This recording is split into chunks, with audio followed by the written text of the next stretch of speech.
Why is Breaking Bad considered the greatest show ever. तो क्यों breaking bad को ऐसा माना जाता है कि वो आज तक का बेस्ट रिटन शो है।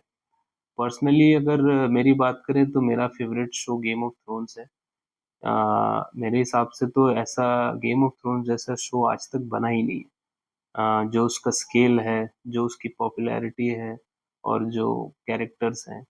हालांकि आज हम ब्रेकिंग बैड की बात करेंगे। तो क्यों ब्रेकिंग बैड को ऐसा शो कंसिडर किया जाता है, इसके लिए मैंने 5 ऐसे पॉइंट्स बनाए हैं जो मुझे लगता है कि जिसकी वजह से ये शो इतना पॉपुलर है और इसको इतना अच्छा शो कंसिडर किया जाता है।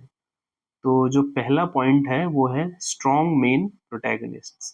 तो किसी भी शो को अगर आपको रन करना है 5 सीजन्स और एक-एक सीजन में 10-10 12-12 एपिसोड हैं, तो जो मेन कैरेक्टर्स है वो तो एकदम बिल्कुल ऐसे होने चाहिए जो आपको बिल्कुल बांध के रखें। तो जो इसमें 2 मेन कैरेक्टर्स हैं, पहला जो कैरेक्टर है वो है वॉल्टर व्हाइट। वॉल्टर व्हाइट जो कि एक हाई स्कूल केमिस्ट्री टीचर रहता है और एक छोटी-सी उसकी फैमिली रहती है। एक आम इंसान, कॉमन आम मैन जिसको हम बोलते हैं, वो एक ऐसा आदमी रहता है और बाद में चल के वो एक बहुत बड़ा ड्रग डीलर बनता है। मतलब इतना बड़ा ड्रग एम्पायर खड़ा कर देता है कि लोग उसको मानते हैं कि उससे उससे ज़्यादा बड़ा कोई ड्रग डीलर आज तक हुआ ही नहीं। और जो दूसरा कैरेक्टर है वो है जेसी पिंकमैन का। तो जेसी पिंकमैन एक ऐसा यंगस्टर है जो लाइफ को लेके बिल्कुल सीरियस नहीं है। वो पास्ट में वॉल्टर वाइट का एक स्टूडेंट रहता है और वो छोटा-मोटा ड्रग डीलर है और सारे उल्टे काम वो करता है। मतलब बिल्कुल सीरियसनेस नहीं है उसको लाइफ को लेके। तो जेसी पिंकमैन ऐसा कैरेक्टर है। तो अगर दोनों कैरेक्टर्स मेन कैरेक्टर्स की बात की जाए तो वॉल्टर वाइट का रोल प्ले किया है ब्रायन क्रैन्स्टन ने और जेसी पिंकमैन का रोल किया है एरन पॉल ने। दोनों ने बेहतरीन रोल प्ले किया है, मतलब कमाल का रोल प्ले किया है। जो कैरेक्टर आर्क है, जितना डेफिनेशन देना है उस कैरेक्टर को, जैसी एक्टिंग करनी है वो आसान काम नहीं है। बट देन डेफिनेटली बहुत अच्छा रोल प्ले किया है दोनों ने। तो ये पहला पॉइंट है कि इसके जो 2 मेन कैरेक्टर्स हैं उनकी एक्टिंग इतनी ज़बरदस्त है कि वो आपको फ़ील कराते हैं कि they are the main characters. और फिर जो सेकंड पॉइंट है great supporting actors. Supporting characters या सपोर्टिंग एक्टर्स जो इस शो में हैं वो इस शो की जान है। मतलब इतने अच्छे सपोर्टिंग एक्टर्स हैं, इतने अच्छे सपोर्टिंग कैरेक्टर्स हैं कि वो शो को अपने आप के दम पे बिल्ड करके चलते हैं। सपोर्टिंग कैरेक्टर्स अगर आप देखें इसमें मेन जो सपोर्टिंग कैरेक्टर्स है, स्काइलर व्हाइट जो वॉल्टर व्हाइट की वाइफ का रोल प्ले कर रही हैं। तो स्काइलर वाइट का रोल ऐसा है कि वो बहुत ही एक मतलब एनक्रोचिंग टाइप की लेडी है। वो हर चीज़ में घुसना चाहती है अपने हस्बैंड के लाइफ में। उनको एक कंट्रोल चाहिए, एक अथॉरिटी चाहिए। मतलब ऐसा कैरेक्टर उन्होंने प्ले किया है कि आज तक का मोस्ट हेटेड कैरेक्टर उनको बोला जाता है और बेहतरीन कैरेक्टर प्ले किया उन्होंने भी।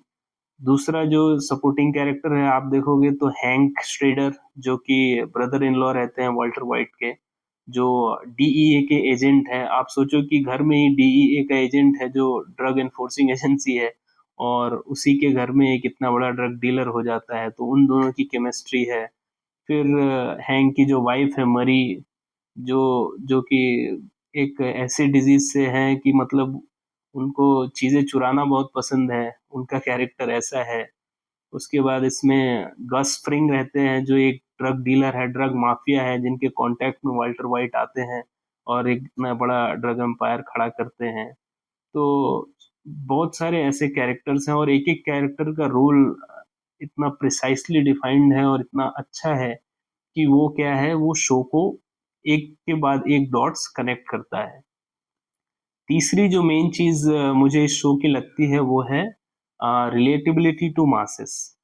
एक्चुअली होता क्या है कि लाइफ में ऐसा बहुत बार होता है कि हम एक अपनी निजी ज़िंदगी में, एक आम ज़िंदगी में फँस से जाते हैं और सबका एक सपना होता है कि लाइफ में एक ऐसा ब्रेक थ्रू पॉइंट आएगा कि हम ये कुछ बड़ा करेंगे या फिर कुछ ऐसा करेंगे जिससे हमारा नाम हो। सिमिलरली इस शो में भी ऐसा ही होता है। जो मेन कैरेक्टर है वॉल्टर व्हाइट, उनको एक सिंपल केमिस्ट्री टीचर है वो और सिंपल लाइफ है उनकी, उनके घर वाले उनको हीरो नहीं मानते और उनके स्टूडेंट्स भी उनकी इज्जत नहीं करते क्योंकि सबको लगता है कि वो लाइफ में लूजर है। आ, और फिर उनको एक सिचुएशन ऐसी आ जाती है कि उनको कैंसर डायग्नोज होता है और उनको ऐसा लगता है कि अब उनकी लाइफ खत्म होने वाली है, तो वो अपने लाइफ का एक टर्निंग डिसीजन लेते हैं। क्योंकि वो केमिस्ट्री टीचर है तो वो सोचते हैं कि मैं अब अपनी इस केमिस्ट्री की नॉलेज का यूज करके वो एक गलत रास्ते पे जाते हैं। वही ब्रेकिंग बैड है एक्चुअली। वो मेथिल्मिनीन बनाने लगते हैं जो कि एक ड्रग है। और उसमें वो इतने एक्सपर्ट हो जाते हैं कि उनकी डिमांड इतनी बढ़ जाती है कि वो एक बहुत बड़े डीलर माफिया बन जाते हैं और कैसे कैसे अपने चीज़ों को वो छुपाते हैं, बनाते हैं, वो चीज़ है। तो वो बिल्कुल मासेस से रिलेट करती है जिसकी वजह से शो का इतना रन टाइम होने के बावजूद भी लोग इसको देखना पसंद करते हैं। तो चौथी जो बात है वो है पेशेंट कैरेक्टर बिल्डिंग।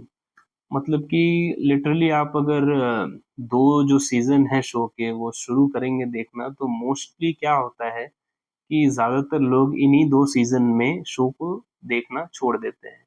क्योंकि शो की जो राइटिंग है, जो इसके राइटर है विंस गिलिगन, उनने उनका भी अगर आप इंटरव्यू देखोगे, तो उन्होंने बोला है कि मेरा जो मेन मोटिव था वो कैरेक्टर्स को बिल्ड करने का था।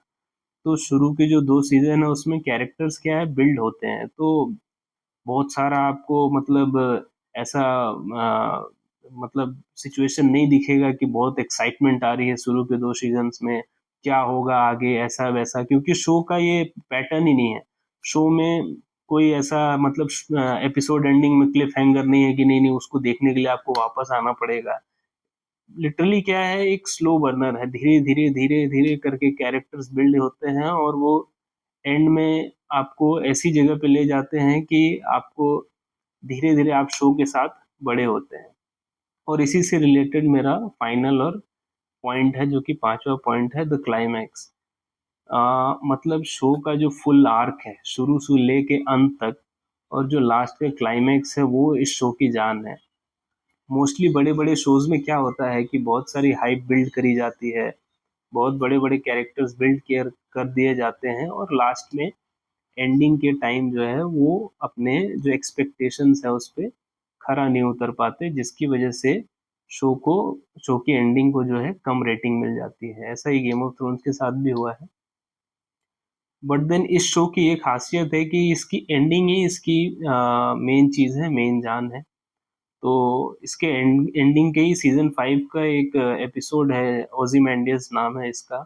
आज तक का हाईएस्ट रेटेड एपिसोड है, मतलब वर्ल्ड वाइड कोई भी ऐसा किसी शो का एपिसोड नहीं है जिसको इससे ज़्यादा रेटिंग मिली है। तो जो इसकी एंडिंग है वो वाक़ई लाजवाब है, कमाल है। आप अगर देखोगे तो जो ब्रायन क्रैन्स्टन का जो कैरेक्टर है वॉल्टर वाइट, वो शुरू में कैसा रहता है और एंड में कैसा बन जाता है, आप उन दिन दोनों चीज़ों को कंपेयर करोगे तो आपको समझ आएगा कि ये कितना बड़ा फुल सर्कल है और कैसे इस कैरेक्टर को बिल्ड किया गया है। तो शो तो सच में बहुत अच्छा है। वाक़ई मतलब अगर देखा जाए, अगर बोला जाता है ग्रेटेस्ट शो तो इसमें गलत बात नहीं होगी। पर्सनल फ़ेवरेट्स डिफ़र कर सकते हैं, लेकिन ऑल इन ऑल इस शो को बहुत बड़ा शो कंसिडर किया जाता है। इसकी राइटिंग, इसके प्लॉट्स, इसकी कैरेक्टर बिल्डिंग, अनप्रेडिक्टेबिलिटी सब लाजवाब है। तो बहुत सारे लोगों ने तो ये शो देख भी लिया होगा, 10-12 साल हो गए शो को एंड हुए। बट देन अगर आपने नहीं देखा है तो बिल्कुल आपको ये शो 100% देखना चाहिए और ग्रेटेस्ट शो है आज तक का। सो बिल्कुल आप ये शो देखिए। Thank you.